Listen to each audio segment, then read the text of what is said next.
Hey students, welcome to the channel. ये हमारे series का 7th लेक्चर है जिसमें हम ऑर्गेनिक केमिस्ट्री पे मास्टरी हासिल करेंगे। और आज का हमारा 7th लेक्चर है टाइप्स ऑफ रिएक्शंस पे। ठीक है, तो चलिए शुरू करते हैं। टाइप्स ऑफ ऑर्गेनिक रिएक्शंस क्या होता है? ऑर्गेनिक रिएक्शंस जो है उसके बहुत सारे टाइप्स होते हैं। ऑर्गेनिक रिएक्शंस एक सिस्टम में चलता है और उसके सिस्टम्स के पार्ट होते हैं अलग अलग रिएक्शंस, जो कि आज हम पढ़ेंगे। Addition reaction, substitution reaction, rearrangement reaction, etcetera etcetera. ये 3-4 किस्म की रिएक्शंस होती हैं, आज इनको पढ़ने वाले हम। तो चलिए सबसे पहले एडिशन रिएक्शन से शुरू करते हैं। ठीक है, एडिशन रिएक्शन। एडिशन का मतलब क्या है? मतलब यहाँ पे कुछ ऐड हो रहा है। ठीक है, एडिशन रिएक्शन। इसमें क्या होता है, चलिए एक हमारा सबस्ट्रेट एग्जांपल लेते हैं, ए बी, जो कि सबस्ट्रेट है। और एडिशन रिएक्शन का एक मेन इंपॉर्टेंट पॉइंट है कि एडिशन रिएक्शन ऐसे मॉलिक्यूल के बीच में होती है जिसमें डबल बॉन्ड होता है। ठीक है, यहाँ पे हमारा एक डबल बॉन्ड का स्ट्रक्चर है सबस्ट्रेट, उस पर हम एक रिएजेंट ऐड कर रहे हैं XY। वो क्या होगा, हमारा ये यहाँ से X इस पे जाके अटैच हो जाएगा, Y इस पे जाके अटैच हो जाएगा, इनका बॉन्ड टूटेगा और यहाँ से ये जो बॉन्ड है ये भी पार्शियली टूटेगा और यहाँ पे ये नॉर्मल A से X, B से Y। ये इतना सिंपल मतलब आपको दिखाने के लिए है।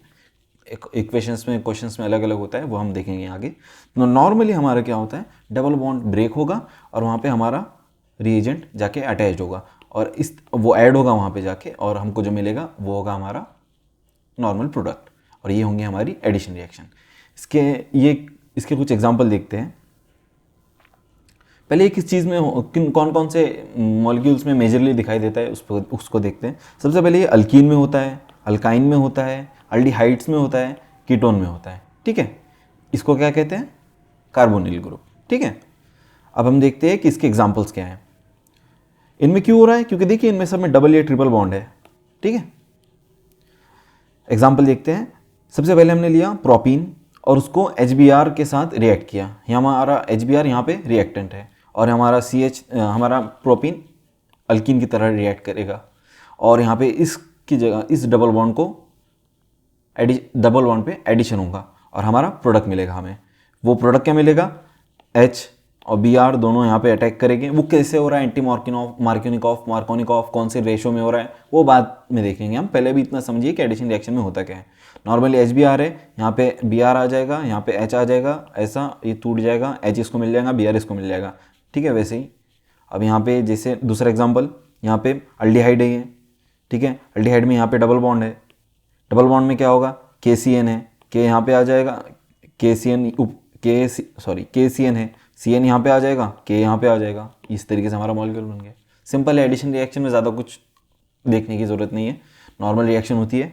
इसमें क्या होता है, डबल बॉन्ड जो स्ट्रक्चर होता है वो हमारा ब्रेक होता है और उसमें कुछ बाहर से रिएजेंट ऐड होता है, और वो जो अनसैचुरेटेड चेन होती है डबल बॉन्ड, ट्रिपल बॉन्ड वगैरह कार्बोनिल की, वो सैचुरेटेड हो जाती है।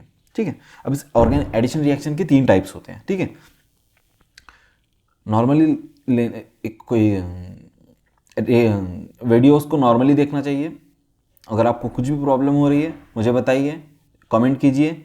स्ट्रेस, एंजाइटी वगैरह जो भी आपको लग रहा है एग्ज़ाम्स के लिए मुझे बताइए, मैं यहीं पे हूँ, आपके हर एक कमेंट का जवाब दूंगा मैं। I am taking responsibility. आप ध्यान रखिए खुद का और आराम से पढ़िए। Chemistry is very interesting subject, अब बस इसको ध्यान से पढ़िए, और हम इस चैनल के थ्रू आपको उसको ध्यान में आपका एक कंसेप्ट बनाना शुरू है, और वो उसको किस तरीके से आपको स्ट्रक्चर देना है वो मैं बेहतरीन तरीके से सिखाऊंगा इस चैनल पे। ठीक है, देखिए इसके कुछ 3 टाइप्स होते हैं। ठीक है, 3 टाइप्स में फर्स्ट होता है न्यूक्लियोफिलिक एडिशन, इलेक्ट्रोफिलिक एडिशन और फ्री रेडिकल एडिशन। ठीक है, न्यूक्लियोफिलिक और इलेक्ट्रोफिलिक क्या है, हमने इसके पहले के लेक्चर में पढ़ा है कि इलेक्ट्रोफाइल और न्यूक्लियोफाइल क्या होता है। ठीक है, वहाँ से देखें तो न्यूक्लियोफिलिक एडिशन रिएक्शन में क्या होता है, एडिशन रिएक्शन है। यहाँ पे भी एडिशन रिएक्शन का हमने कैरेक्टरिस्टिक क्या पढ़ा कि डबल बॉन्ड होगा और उस पर कोई रिएजेंट ऐड होगा, इस वजह से डबल बॉन्ड ब्रेक होकर सिंगल बॉन्ड में कन्वर्ट हो जाएगा। ठीक है, यहाँ पे देखिए carbonyl bond H hydrogen cyanide जब कार्बोनिल पे अटैक कर रहा है तो हमको नॉर्मल ये स्ट्रक्चर मिल रहा है, बट इसमें इसको न्यूक्लियोफिलिक कैसे कहेंगे। यहाँ पे HCN तो रिएक्ट कर रहा है इससे, बट HCN आ रहा है यहाँ पे, H यहाँ पे, CN यहाँ पे, ऐसे जो भी है, बट ये जो HCN है इसमें से सबसे पहले कौन सा अटैक कर रहा है, और रेट डिटरमाइनिंग स्टेप क्या होती है। रेट डिटरमाइनिंग स्टेप वो होती है जिसमें जब हमारा मॉलिक्यूल अटैक करता है सबस्ट्रेट पे, तो कौन सा स्टेप होता है जो लॉन्गेस्ट चलता है, और वो रेट डिटरमाइन करता है। जैसे यहाँ पे HCN है, HCN, तो ये मॉलिक्यूल टूटेगा यहाँ से, H और CN। H अगर अटैक करे तो वो इलेक्ट्रोफिलिक होगा, CN अटैक करे तो वो न्यूक्लियोफिलिक होगा। CN न्यूक्लियोफिलिक होता है, इसके पहले हमने इलेक्ट्रोफाइल और न्यूक्लियोफाइल में पढ़ा है। CN जब इस पर अटैक करता है कार्बोनिल पे, तो वो रेट डिटरमाइनिंग स्टेप होती है यहाँ पे, ठीक है। इसलिए इसको न्यूक्लियोफिलिक एडिशन रिएक्शन कहते हैं, ठीक है। सिमिलरली इलेक्ट्रोफाइल में क्या होता है, अगर सबस्ट्रेट इलेक्ट्रोफिलिक सब्स्टिट्यूशन रिएक्शन पहले हो रही है तो electrophilic addition reaction, electrophile attack कर रहा है तो उसको इलेक्ट्रोफिलिक एडिशन रिएक्शन कहेंगे।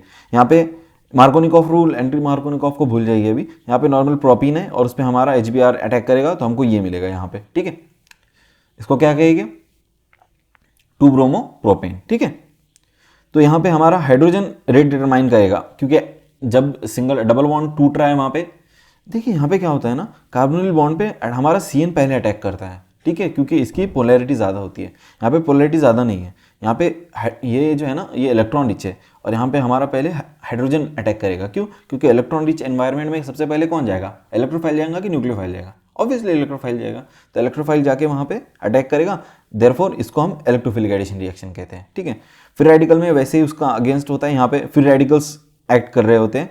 फ्री रेडिकल के एक्ट होने पे, जैसे सेम रिएक्शन है ऊपर की नीचे की, एक मार्कोनिकॉफ है एक एंटी मार्कोनिकॉफ है। एंटी मार्कोनिकॉफ में H2O2 पेरोक्साइड के प्रेजेंस में हो रहा है, इसलिए इसको एंटी मार्कोनिकॉफ कहते हैं, ठीक है। यहाँ पे क्या होगा, हमारे पेरोक्साइड के प्रेजेंस में क्या होगा, इनके जो है ना फ्री रेडिकल्स बन जाएंगे। तो फ्री रेडिकल्स बनने की वजह से क्या होगा, ये भी एक्ट करेगा, ये भी एक्ट करेगा, ठीक है, दोनों एक्ट करेंगे फ्री रेडिकल के फॉर्म में। यहाँ पे अगर Br दोनों इलेक्ट्रॉन लेके अलग हो जाता तो ये इलेक्ट्रोफिलिक हो जाती अगर ये अटैक करता पहले फर्स्ट रिएक्शन में जैसे हुआ है, बट ऐसा यहाँ नहीं होता। यहाँ दोनों के पास एक एक फ्री रेडिकल बनता है, और वो फ्री रेडिकल से इस पर अटैक करने की वजह से इसको फ्री रेडिकल एडिशन रिएक्शन कहते हैं, ठीक है। हमने क्या देखा, एडिशन रिएक्शन क्या होती है, एडिशन रिएक्शन किस स्पीसीज में होती है, और उसके 3 टाइप देखे हैं, nucleophilic, electrophilic and free radical, ठीक है। अब देखते हैं हम दूसरी रिएक्शन एलिमिनेशन रिएक्शन। एलिमिनेशन में क्या होता है, मतलब कुछ निकलना, वहाँ से कुछ निकल रहा है रिएक्शन में से, ठीक है। तो एलिमिनेशन रिएक्शन में से मतलब रिएक्शन में से कुछ जब रिएक्टेंट रिएक्ट करेगी तो प्रोडक्ट में कुछ उससे माइनस हो जाएगा। जैसे यहाँ पे हम एग्जांपल लेते हैं, AB है और उससे XY अटैच्ड है। यहाँ पे क्या होगा, XY एलिमिनेट हो जाएगा तो हमको AB डबल बॉन्ड मिल जाएगा। और एलिमिनेशन रिएक्शन का कैरेक्टरिस्टिक है कि उसमें पाई बॉन्ड बनता है, ठीक है। जैसे अब एग्जांपल ले, यहाँ पे एक अल्कोहल है हमारा, ये चेन स्ट्रक्चर क्या होते हैं मैं आपको पढ़ाऊंगा, अगर नहीं आता है आपको तो चेन स्ट्रक्चर पे मैं लेक्चर बनाने वाला हूँ भी, ठीक है। यहाँ पे अल्कोहल है, अल्कोहल को अगर हीट करो in the presence of proton तो हमको अल्कीन मिलता है। ये क्या होगा, H और OH दोनों मिलके यहाँ पे हमको H2O निकल जाएगा यहाँ से, या -H2O भी लिख सकते हैं इसको इस तरीके से, ठीक है। इसलिए हमारी एलिमिनेशन रिएक्शन में क्या होता है, पाई बॉन्ड बनता है, कुछ एलिमिनेट होता है, कुछ निकल के चला जाता है, अलग हो जाता है हमारे सबस्ट्रेट से, उसको कहते हैं एलिमिनेशन रिएक्शन, ठीक है। अब हम देखेंगे सब्स्टिट्यूशन रिएक्शन। सब्स्टिट्यूशन रिएक्शन मतलब, सब्स्टिट्यूशन का मतलब क्या होता है, मतलब एक दूसरे की प्लेस चेंज करना, सब्स्टिट्यूट करना।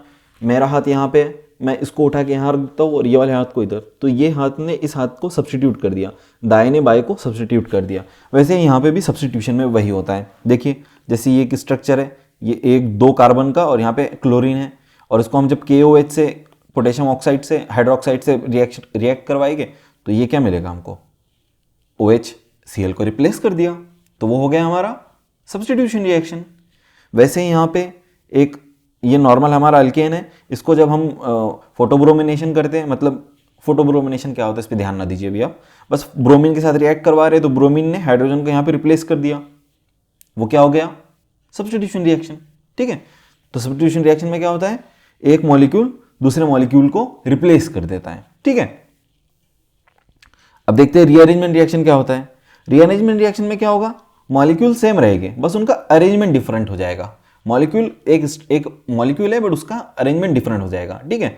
और वो कैसे होता है, देखिए जैसे यहाँ पे अल्कीन है, यहाँ पे क्या है, अल्कीन का डबल बॉन्ड पहले और दूसरे कार्बन में है, बट यहाँ पे क्या हो जा रहा है, वो मॉलिक्यूल सेम है, हाइड्रोजन कार्बन सब सेम है, बस उसका मॉलिक्यूल, उसका डबल बॉन्ड यहाँ से हटके यहाँ पे आ गया, मतलब ये पोजीशन से हटके ये पोजीशन पे आ गया। मॉलिक्यूल सेम है बट उसका स्ट्रक्चर डिफरेंट हो गया। इसको आइसोमराइजेशन भी कहते हैं, आइसोमराइजेशन। आइसोमराइजेशन नेक्स्ट लेक्चर है हमारा, उसमें हम आइसोमराइजेशन क्या होता है उसको पढ़ लेंगे, ठीक है। कल अगले नेक्स्ट लेक्चर जैसे ही हो जाएगा हमारा, शायद नेक्स्ट 7th है, 8th 9th, 1 या 2 लेक्चर और है, तो हमारे 9 लेक्चर में पूरा हमारा जनरल ऑर्गेनिक केमिस्ट्री कंप्लीट हो जाएगा। और मैं एक होलिस्टिक वीडियो बनाऊंगा जिसमें उन 9 लेक्चर्स को किस तरीके से कनेक्ट करना है वो बताऊंगा आपको, उससे आपको एक बेहतरीन आइडिया आ जाएगा, ठीक है। आज थोड़ा सा नेचुरल टोन नहीं आ रहा है, शायद मुझे लग रहा है ऐसा, तबीयत सुबह से ठीक नहीं थी इसलिए मे भी नेचुरल टोन नहीं आ रहा है अभी। रीअरेंजमेंट रिएक्शन में हमने देखा अभी कि मॉलिक्यूल सेम होता है, उसके अंदर के मॉलिक्यूल, उसके अंदर के एटम्स रीअरेंज होते हैं एक जगह से दूसरी जगह पे, ठीक है। जैसे एग्जांपल देखते हैं यहाँ पे, ये हमारा क्या है, एक मॉलिक्यूल है ऑक्सीजन, फर्स्ट इसको अटैच्ड है, फिर हमारा मॉलिक्यूल वही रहा, यहाँ का जो यहाँ पे एक एच होगा ना, यहाँ पे जो एच है वो यहाँ आ गया, ओ एच बना दिया, और ये जो मॉलिक्यूल था बचा हुआ वो नीचे आ गया। मॉलिक्यूल सेम है, क्या है क्यों है उस पर ध्यान न दीजिए, कौन सा उसका आईयूपीएसी नेम है वगैरह। रीअरेंजमेंट रिएक्शन में क्या होता है, सिंपली मॉलिक्यूल सेम होता है विद उसके एटम्स, बस उसका स्ट्रक्चर चेंज हो जाता है, ठीक है। और अगर ऐसे स्ट्रक्चर चेंज हो रहा है रिएक्शन में तो उसको कहेंगे रीअरेंजमेंट रिएक्शन, ठीक है। बस ये डेफिनेशन ध्यान रख लीजिए, इसमें आपको डेफिनेशन पे क्वेश्चंस नहीं आते इतने, पर आपको समझना होता है कि कौन सी रिएक्शन हो रही है, जैसे एडिशन रिएक्शन कैसे हो रही है, क्यों हो रही है, और उसके फिर अलग अलग कैटेगरीज। आपको फिर एप्लीकेशन बेस्ड क्वेश्चंस आएंगे नीट जेई 11 12 में, ठीक है।